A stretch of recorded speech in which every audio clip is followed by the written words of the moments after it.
I learned my culture, or what it was like to have a great culture when I was in the Navy. So we used to have this thing called shipmate self, which means the ship always came first and your shipmate came second, It's awesome. and then you always came last. That was kind of the way it worked, but it got you in this mindset of ownership. So everything that we did in the Navy reminded us that we were on our second home. When you're on the ship, you're constantly cleaning. The reasons that you're cleaning is for upkeep and your safety and all this type of stuff. So one of the things that I implemented, and it's going to seem crazy at first, is we don't have people to clean our dealership. We actually do it ourselves. So Man, I love that.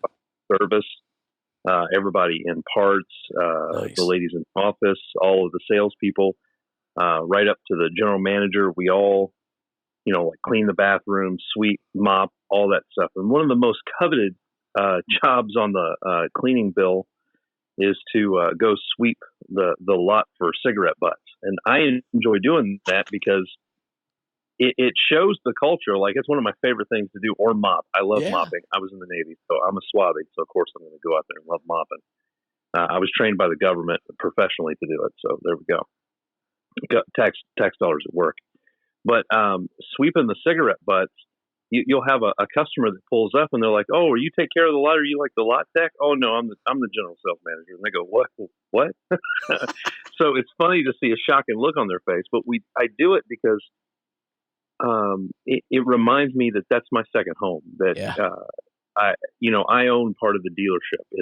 It's right down to each individual salesperson. That's where they take care of, and they take pride in it.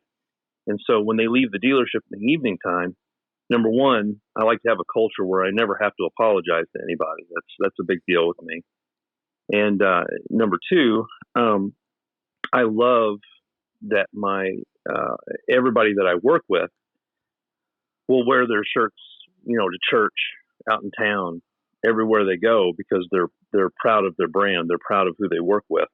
Mm-hmm. And that's a wonderful, wonderful, wonderful thing. And everybody, when they're all proud like that, everybody becomes a salesperson for the dealership. Not selling a car specifically, but selling the idea of working with the dealership. And everybody knows what you're doing is you're culture's processing pride. Look, Mhm. I think a lot of people think that pride is a byproduct of something. But no, what you talked about and taking ownership of the cleanliness of a dealership, all right, Yeah. it is processing pride.